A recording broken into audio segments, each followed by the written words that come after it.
What a strange year, that 2021. It was a place and time to cancel everyone. We watched our words as though each was our last, so the mobs went further and further, unearthing the past. They dug and they scoured for any sight of a slight, and they canceled and they silenced with a gleaming delight. They cheered and they chanted into their chambers that echoed. They judged and they juried like enforcing a dress code. And when they were done, not a word was left standing. The world grew silent for fear of the banning. Then all at once the mighty mob raised its voice in celebration, but no words came forth, for they were not allowed in a cancelled nation.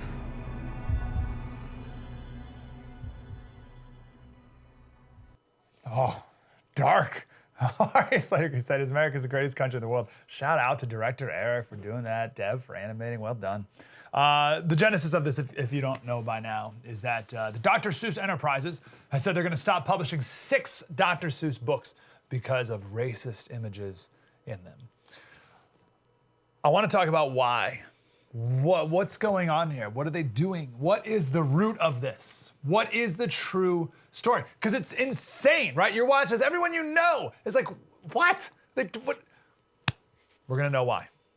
Let's talk about it. One of the objectives of critical theory, the woke, the left, one of the objectives is to destroy every cultural institution that exists, from the Boy Scouts to the NFL. Art, architecture, you name it. The goal is to seek and destroy. It's not just to tear down statues. That's a very physical manifestation of it, but it's the same concept. But it's not just physical statues, it's also organizations that exist. And one of the targets is to take down anything that is universally beloved.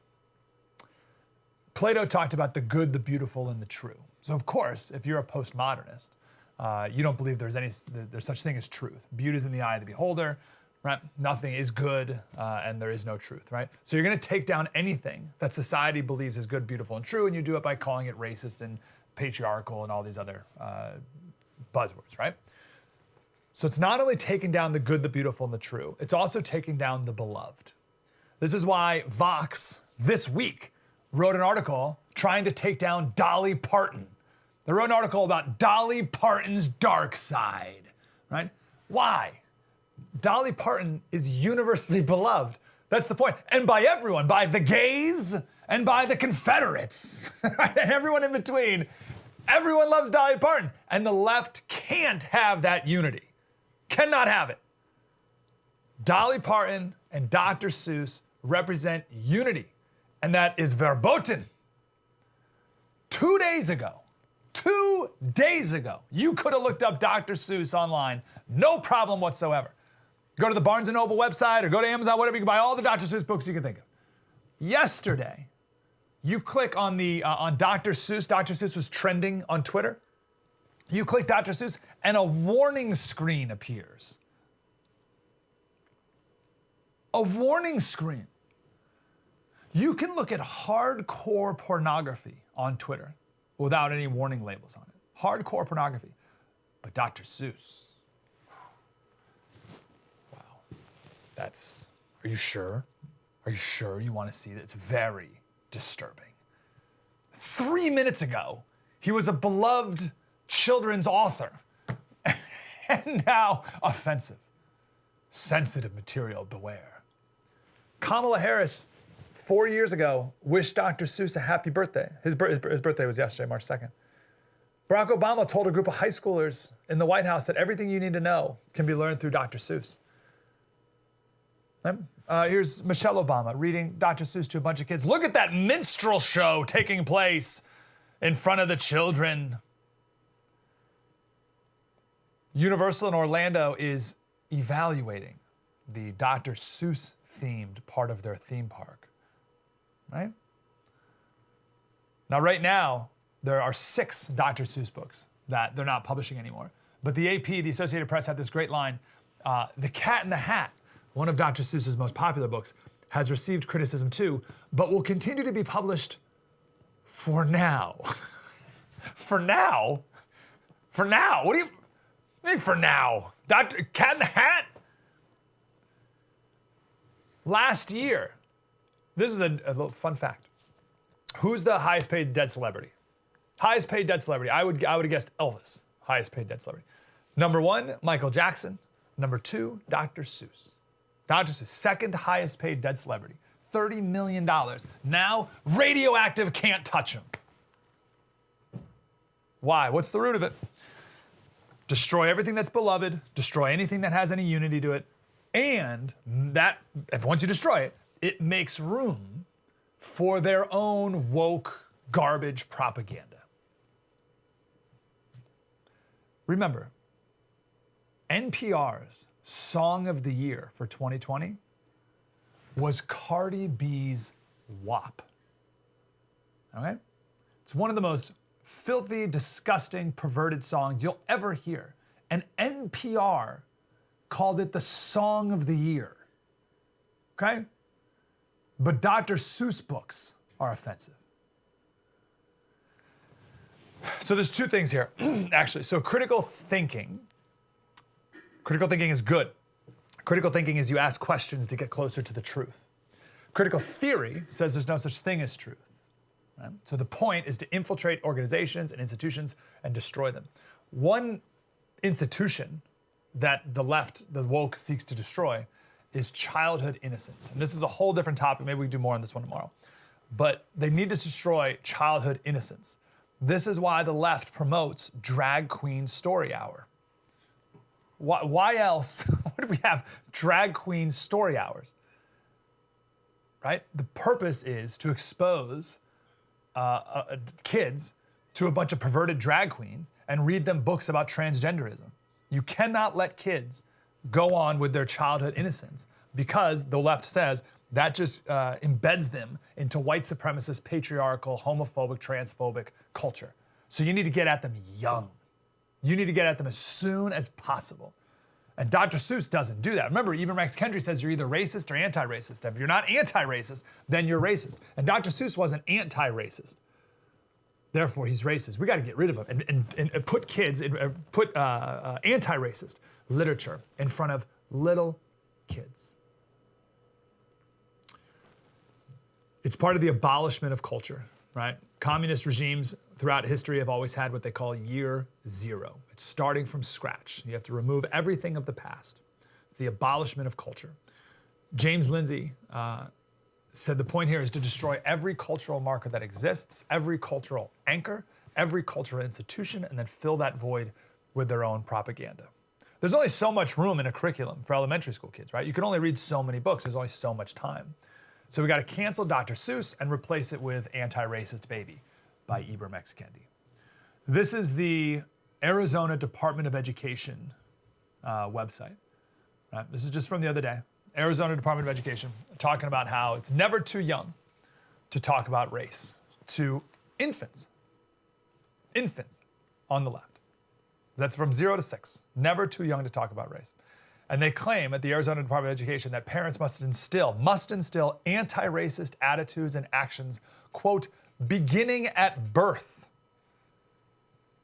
This document goes on and it says that white parents, white adults can have black friends, a black partner, so a black husband or wife, or even a black child and still be racist. So that's what we're up against. That's the force that's canceling Dr. Seuss and many more to come. Dr. Seuss has a book. I want to share the full of this story tomorrow. But Dr. Seuss has a book called The Sneeches. It's about unity, right? So there's birds that have stars on their bellies and some birds that don't have stars on their stomachs. And ultimately throughout the book, and it's a pretty interesting story, which is way more relevant than I think Dr. Seuss ever even imagined, but at the end, they realize that they're not that different after all. The birds with the stars and the birds without the stars, right? That book, The Sneeches, it's one of the finest allegories against racism in children's literature that you could possibly imagine. But even that is problematic. There's a group called the Southern Poverty Law Center. You've maybe heard about them before. They had a branch of the Southern Poverty Law Center called teaching tolerance. I think it's called, it used to be called teaching tolerance. Teaching for tolerance, but that wasn't good enough. Tolerance isn't, we need more than tolerance. So they changed the name of their group, they just did it this year, to Learning for Justice, or Teaching for Justice is the new name of the group. Every single time some viewer sends me an email from their administration, from their principal, from their superintendent, at the bottom of the email, the superintendent always links to websites from Learning or Teaching for Justice. Okay, so it's a very influential resource for educators and teachers and administrators, right? So they wrote about that book, the Sneeches, right? And they determined that this story is not as anti-racist as we once thought. Check this line out. This is an unbelievable sentence here. The message of acceptance in the book, The Sneeches, does not acknowledge structural power imbalances. It doesn't address the idea that historical narratives impact present-day power structures. And instead of encouraging young readers to recognize and take action against injustice, this story promotes a race-neutral approach. Do you see it? Do you see this? The message of acceptance does not acknowledge structural power imbalances enough. So even that story has to be canceled. That's the book about, the story about accepting people even if there's differences. The story about not having superior groups and inferior groups, even that's not enough. Nothing that promotes unity can ever exist. And you're gonna drop your kids off at this building? You're gonna drop your kids off at the local public school to be controlled by these people? We did a whole segment on this yesterday. Conservatives say they want schools opened, and people cheer. Oh, we gotta open the schools, we gotta open the schools. What? Why? Why would you ever send your kid to these places? Why would you ever send your kids to a public school? Oh, Governor, please hurry up and open public schools so that my kid can once again be indoctrinated and told that all white people are racist and America's evil and there's no such thing as gender. Oh, please, open up with these indoctrination camps. Don't let your kids anywhere near these people. What kind of people? What people? The people who think Dr. Seuss is racist. Those people. Coming up next, I want to talk about how next month is going to be a terrible month for this country because the trial of George Floyd begins and these police officers are going to be found not guilty. Talk about that next. True story. Mike Slater, spread the word.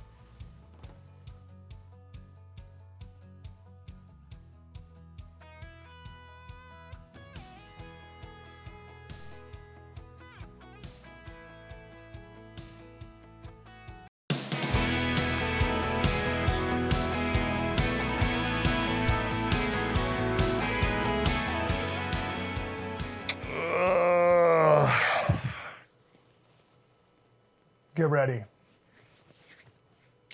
The George Floyd trial is going to start soon, and it's going to be a disaster for this country. The trial opening statements start March 29th, but jury selection starts on Monday, on the 8th. Something to look forward to. Derek, and here's why I am not thrilled with what's going to happen next month in our country. Derek Chauvin, one of the police officers, is charged with second-degree murder, and the other officers are charged as accomplices to murder. This means that the prosecution has to prove that Derek Chauvin, he's the one on the left, intentionally murdered George Floyd. Those police officers are going to be found not guilty. And at least Minneapolis, if not every other city in this country, is going to be burned to the ground because of it. Because what people don't understand is a criminal trial is not, was this a bad thing? Or did this make me upset? Was this thing sad? Was this thing unfortunate? That's not what a criminal trial is. A criminal trial is the prosecution needs to prove beyond a reasonable doubt that that officer intentionally murdered George Floyd.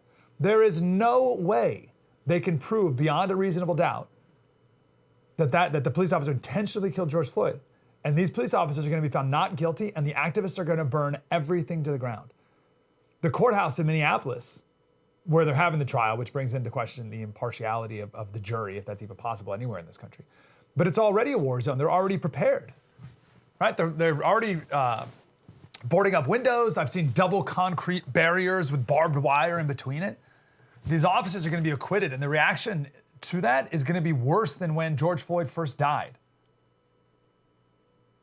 The officers are going to be acquitted, and the reaction is going to be even worse than when George Floyd first died. Did anyone keep track of how many times George Floyd was referenced during the Super Bowl? I lost count.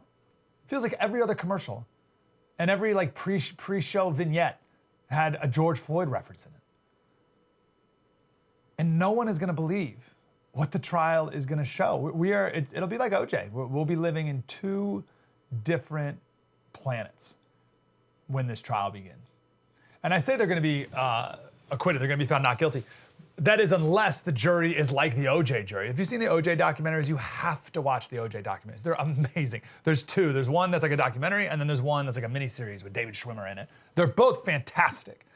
And at the end of the trial, when they say he's not guilty, one of the jurors gets out of the jury box and throws the Black Power salute to OJ.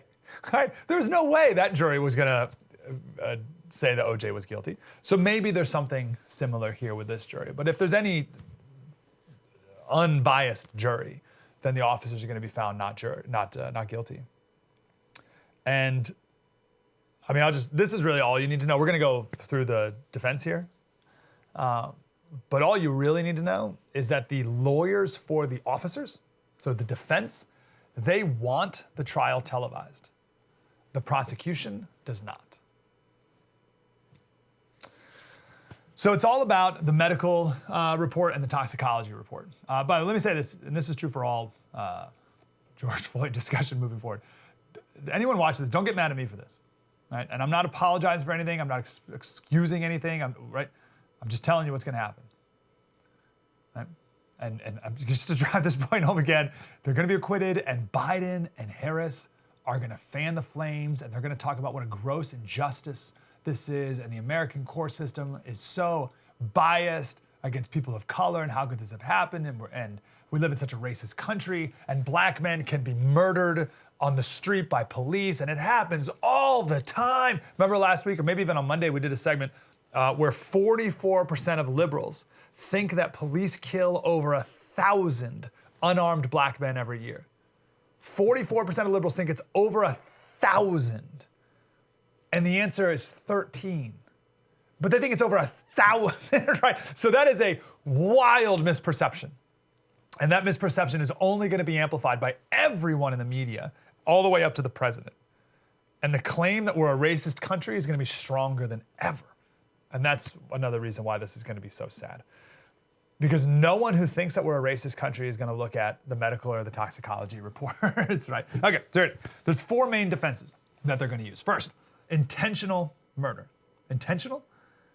You're telling me it was an intentional murder in broad daylight, body cameras on, people standing all around them, right? There were people videotaping it all around them, yelling at them, like the cops knew there were people watching. They called for medical support twice during the altercation. One of the times because George Floyd hit his head on the top of the inside of the police car. So why would they? That doesn't make sense. Why, if they're trying to murder him, why would they call? One of the officers rode with George Floyd in the ambulance and gave him chest compressions on the way. So intentional murder. Not did you do something that resulted in his death. That's different. They charged him with intentional murder. Second, the medical report said that there were no injuries to his neck. That's the whole premise, right? That the officer kneeled on his neck so he couldn't breathe, but there was no injuries to his neck and no evidence that his airways were ever blocked shut. No one's going to believe that, but his airway was never blocked, so he did not die from strangulation. Guys, can you throw that back up again? This is the medical autopsy.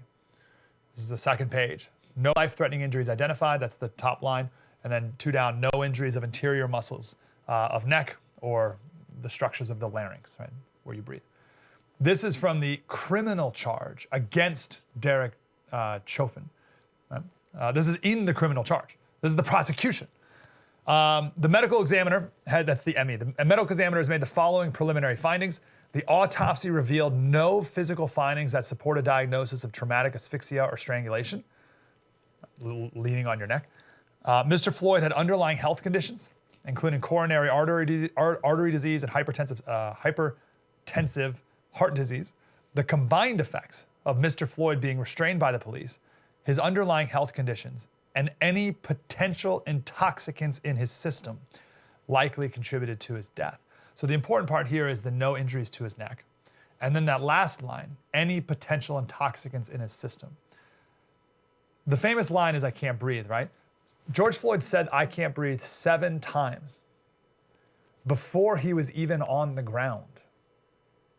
He said, "I can't breathe," which leads us to point number 3.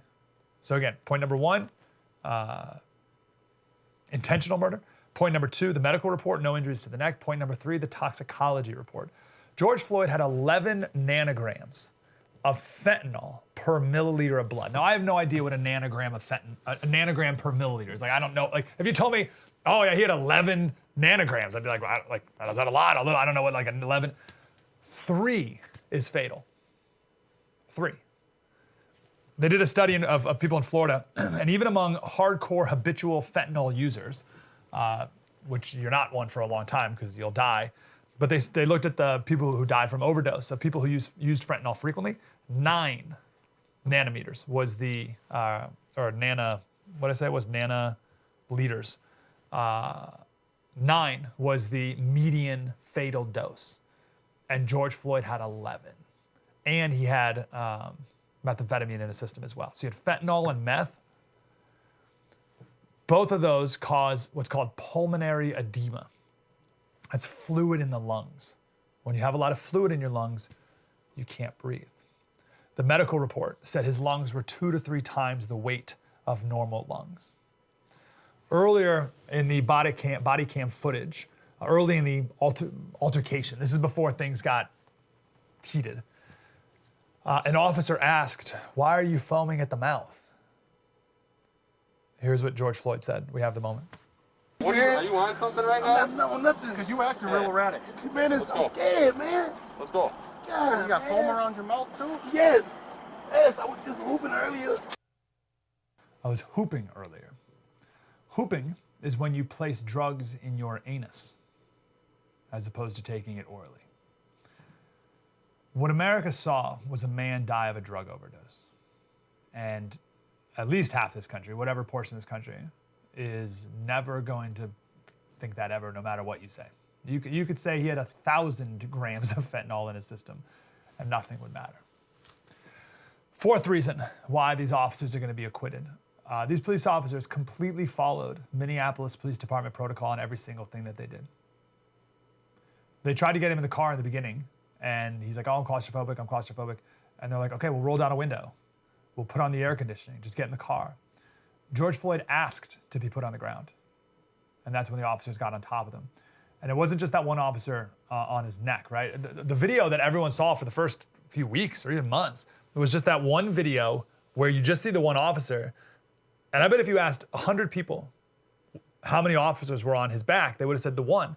But no one's memory recognized that you had the one officer, Derek Chauvin, and George Floyd right there on the ground, and then the police car. And because the police car was there, you couldn't see the other 2 officers on George Floyd as well, one on like his midsection and then one on his legs. That's exactly what the officers are trained to do. Now listen, you can be against that if you want. Maybe there's a good argument to be made that that's a bad thing to do, right? I totally would love to have that conversation. But that's what they were trained to do. Absolute textbook. This is what you do with a person who's high on drugs like this. This is how you restrain them. Textbook, exactly what they're supposed to do. Here's the question. Can you charge a police officer with murder when they're completely following textbook police protocol? Can you do that? And what does that mean for every other police officer who's going to do exactly what the police department told them and trained them to do, and then one day they get charged with murder and go to jail for the rest of their lives? At one point, one of the officers said that he was worried about what's called excited delirium. And Chauvin, the one charged with murder, said, "Yeah, that's why we got the ambulance coming." Again, they charged him with intentional murder, that he intentionally murdered George Floyd. Now, that charge of intentional murder was made 2 days before the toxicology report was even released. They charged him with murder, intentional murder, before the toxicology report was released. This clearly was a political decision by the prosecution. And it's because the activists were burning the city to the ground, and they needed to give the activists what they wanted. And they did, a second-degree murder charge. And it's going to come back and bite them, because the prosecution is going to lose this case, and these officers are going to be released. And then what's going to happen to this country? And will anyone even care about the true story? Coming up next, we'll talk about the latest with the border with the former head of the Department of Homeland Security, and HR 1 as well, and also how the woke are getting your kids in video games. It's all coming up. True story. Mike Slater, spread the word.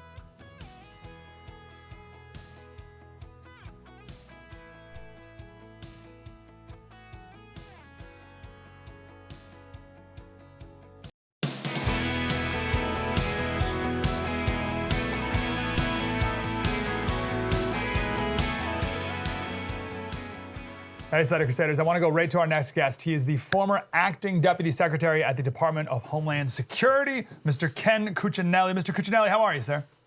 I'm doing well. I hope you are. I am, and really good to talk to you.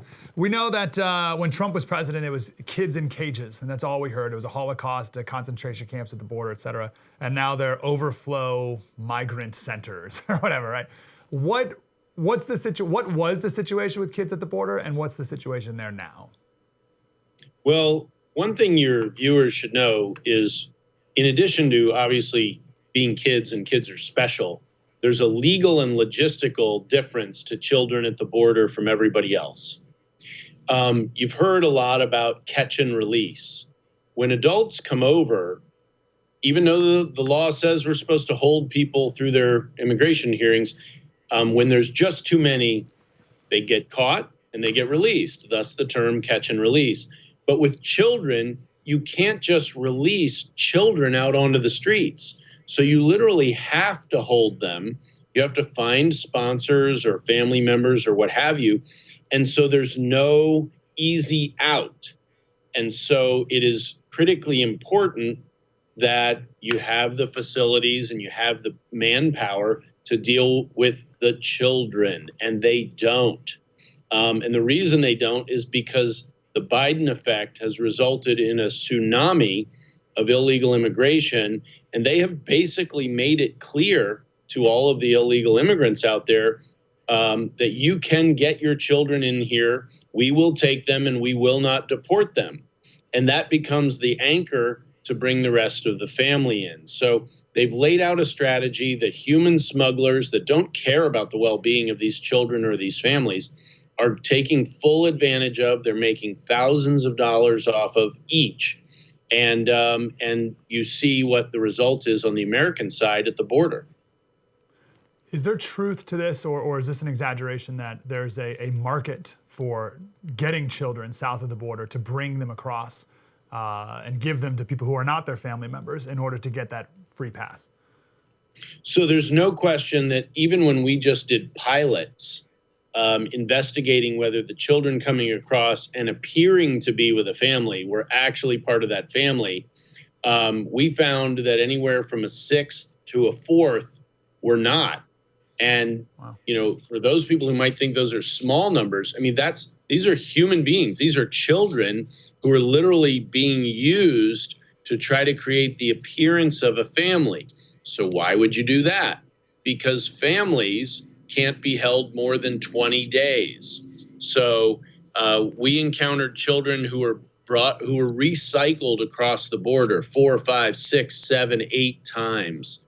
And it's a very serious problem. It's why we need to track the biometrics of everyone we catch, including children. It's why keeping track of all of this is so important, because you catch true human smugglers, like I said, who do not care about the well-being of these children.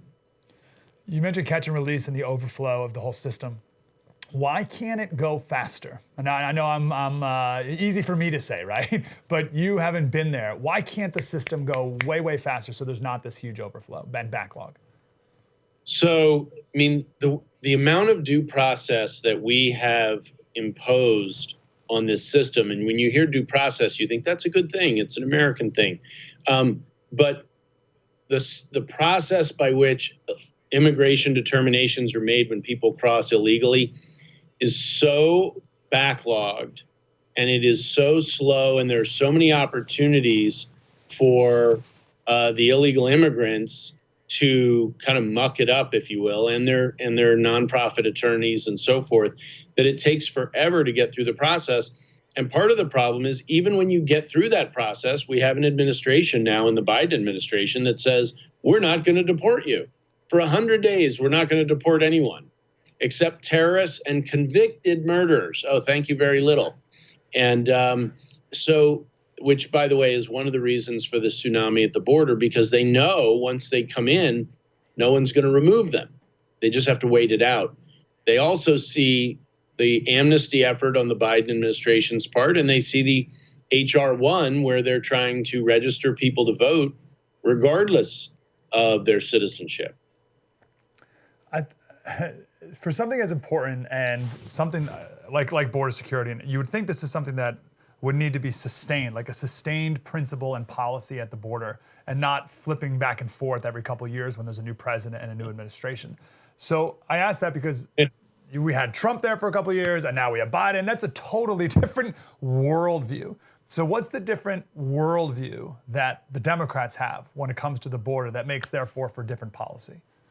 So I'm not just going to say the Democrats, but I mean, the Bush administration in the past, in my view, wasn't very tough in terms of enforcing the law on illegal immigration. So historically, this has been bipartisan. Donald Trump's administration was a bit of an anomaly, but it was an anomaly because we tried to enforce the law. And when you say consistency administration to administration, that's what the law is supposed to provide. We're all supposed to implement the law the same and effectively and so forth.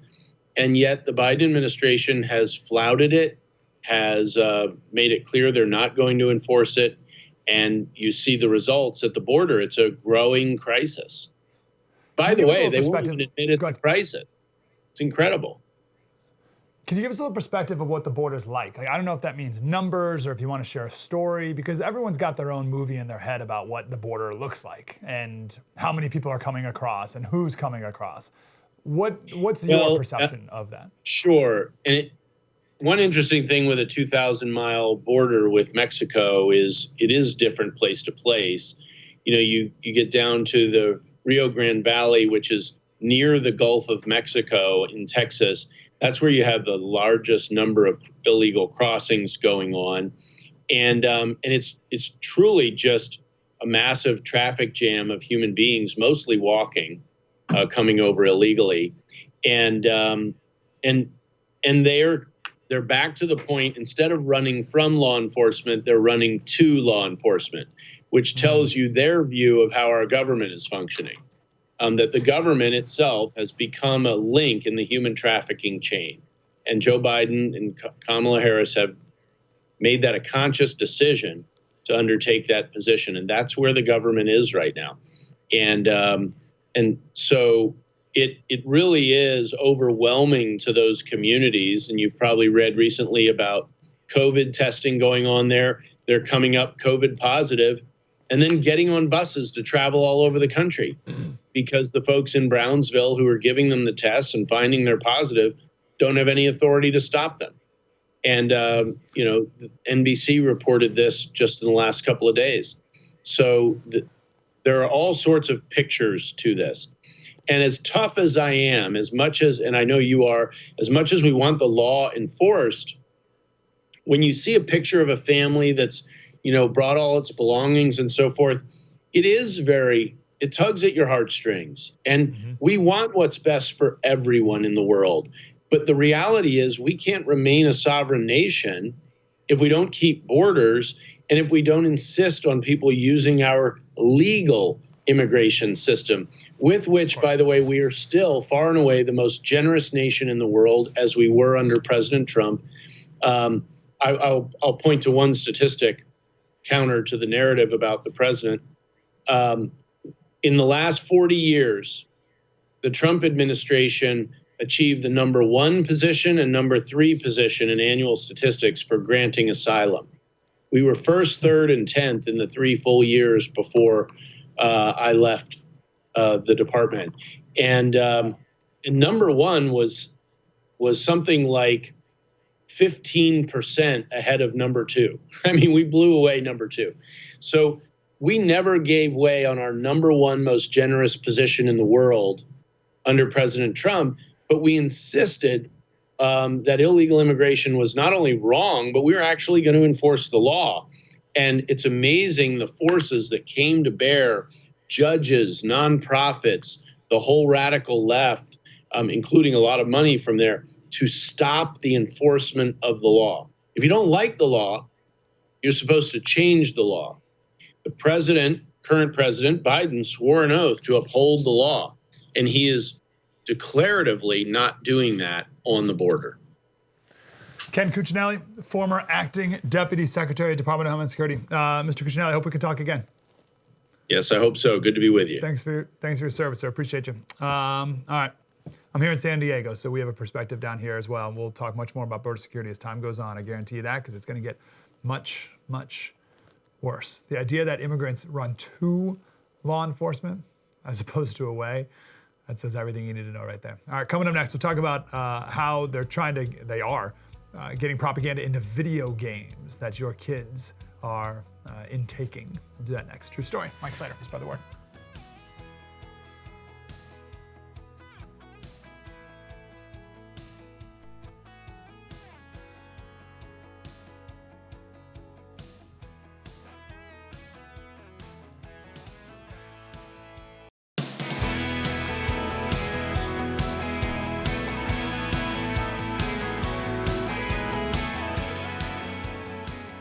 Hey, Slater Crusaders, right this very second on the House floor, they're debating as a part of H.R. 1, which is this big voter reform act from the left. They're debating about whether to lower the voting age from 18 to 16. We say on the show all the time, perhaps the opposite is true. So when the left says we need to lower the voting age, maybe we should be raising the voter age. Is probably a stronger argument to be made.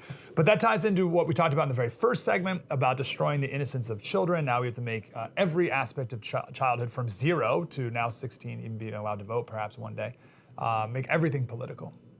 Also ties into what I want to talk about with our next guest. I'm a firm believer that your inputs, the inputs that you choose to put into your life or sometimes don't choose, change your thoughts, and your thoughts change your behavior. And one of the biggest inputs that kids have today is video games, clearly. And at the risk of sounding like a grandpa here saying video games will rot your brain, the average video gamer plays 6 hours a week. 32% of video gamers play over 7 hours. 17% play over 12 hours a week. I was talking to a listener once, and he was defending his kid playing video games. And I said, well, how often does your kid play? And he said 6 hours. I said, 6 hours a week? That's crazy. And he said, no, a day. What's in these games? Now, I'm not going to talk about violence in video games. It's worse than that, actually. Here's Drew Hernandez doing a report on Minecraft. Lessons in Good Trouble is a new Minecraft experience that explores social justice movements from around the world. Meet civil rights leaders and Congressman John Lewis, who believed that being a catalyst for good trouble was a great way to build a better world. We begin in the United States, where students learn about the Black Lives Matter movement and its origin. I've had enough. I can't. Again, we'll go all the way to that green. Cut it off. I can't take it anymore. Drew Hernandez, host of Drew Hernandez Live at the Tatum Report. What's going on, Drew? What's going on, Mike? Thank you for having me. Yeah, man. Let's first start with the premise here. And can you speak to the power that this type of propaganda can have and the influence that it can have over kids who don't even know it's really happening? Well, I think Minecraft, kids as low as 7, according to Minecraft itself, as low as 7 are supposed to play these kinds of video games, but kids even younger than that play these video games. And, people are going to sit here and say, well, it's more for older people, high school kids or, college kids and universities, but little kids play these things. And these people that have these communist ideologies and they're subverting culture, they are fully aware that children are going to play these things. And they're going to come across, if you watch the video even further, as the kids are playing around virtually in Black Lives Matter Plaza in their version in the video game, you can actually talk to activists and they'll lead you to the BLM website. And if you think that's not going to indoctrinate your kids, you must be living in an alternate multiverse at this point. Listen, we talk, and I know you do, about the march through the institutions and how the woke and the progressive have taken over every single institution in America. And I don't talk about video games, but clearly, right, if they've taken over everything, then clearly they've taken over video games. And we talked the other day, there was some video game award by whatever group, and the top 4 awards were all for people who brought in, transgender exclusion and Black Lives Matter activism into video games. And here's this black lesbian gamer, and how wonderful is she? And none of them had anything to do with actual gaming. It was just woke stuff. So I'm sure Minecraft's not the only example. Well, I mean, you mentioned, them propping up particularly a black lesbian. Black Lives Matter is a black supremacist trans female lesbian organization. And that's not my own opinion. That's their own submission of who they are. I don't know if they took that down on their website, but they took a lot of stuff down from their website because people like me started coming out and saying, hey, this is who these people really are. So it's no surprise to me that this stuff is being laced in video games to reach kids as young as 3, 7 years old. I mean, Mike, Blue's Clues, okay? Blue's Clues targets kids towards the age of 3 years old. And they're lacing Blue's Clues with little songs with the LGBTQ flags, the queer flags, the pride flags. This is reaching kids at the age of 3. I mean, if there's anyone out there that thinks that this is appropriate for 3-year-olds, I think we have to have some serious conversations. And I know I'm preaching to the choir here, but also, Mike, I mean, we're also talking about a political party that shows no remorse for killing babies in the womb. So trying to argue we should protect kids, I think, is kind of like maybe pointless, but I got to say it anyways. It's like we have to protect the kids. We have to protect the kids. And look at you and me. How old are you, Drew? I'm 30 years old.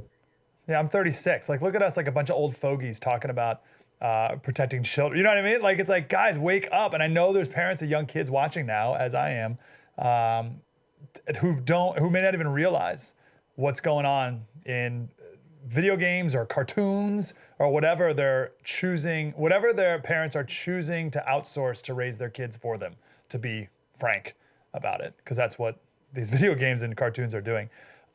Drew, one of the best things you do is you're on the ground with all these people and these riots and stuff.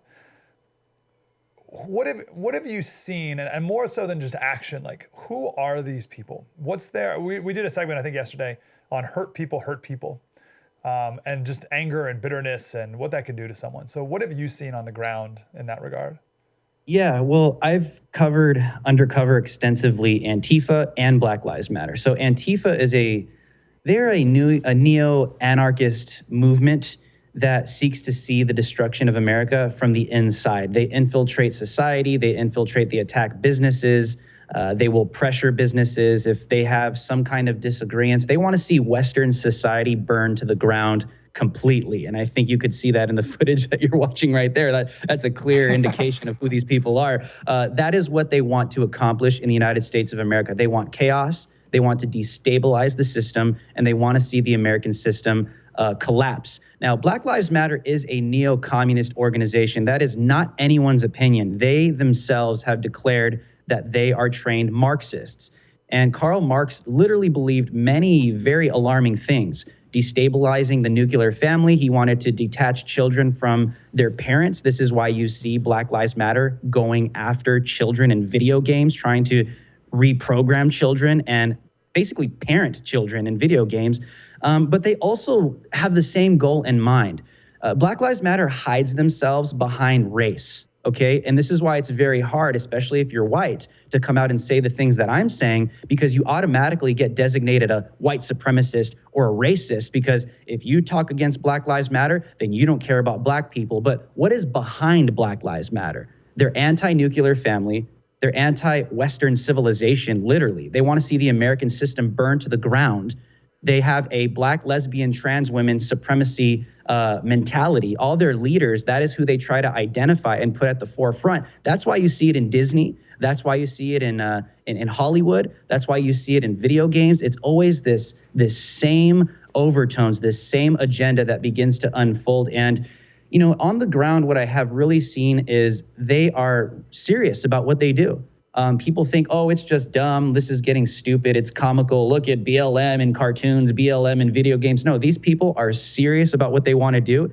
And I think they have gained some serious ground. So I think the American people have to literally question, okay, Black Lives Matter. Nobody's going to disagree that Black people don't matter, okay? They do matter. But what's behind this organization, okay? What is it that they really believe? And it's not racist to point out the fact that they are anti-American if you're American. And they've done it successfully. I think it's actually pretty strategic, but we have to call it out for what it is. We got about 30 seconds. What are you surprised by the amount of influence that they've had? And like, they've marched through every institution, every single institution. Business, I think, was the last domino to fall, but it's clearly fallen. No, I'm not surprised, because when you study history and what Karl Marx has done, what communism has done in the Soviet Union, with Stalin and Mao and the revolutions that took place, they are looking very similar. And I think the difference now is the technocracy. And when you add social media into this, the cancel culture makes sense, and it's going to jump off of the digital platforms and it will turn into the real world. Look what happened to Gina Carano. If you look at the Ben Shapiro interview with her and them both talking to each other, she made it very clear that Disney tried to literally reprogram her and re-educate her by sending special media trainers to go talk to her about what she said was wrong and how she should talk to the culture. And it's a very interesting interview, but what I'm trying to say is it's going to jump off of the digital world and into the real world. And communism always ends the same: genocide. Drew H Live on Twitter, Drew Hernandez Live. Appreciate you, brother. Let's talk again. Thank you. They're coming for your kids. I don't know what other more evidence anyone possibly needs. Do it again tomorrow. True story, Mike Slater. Spread the word.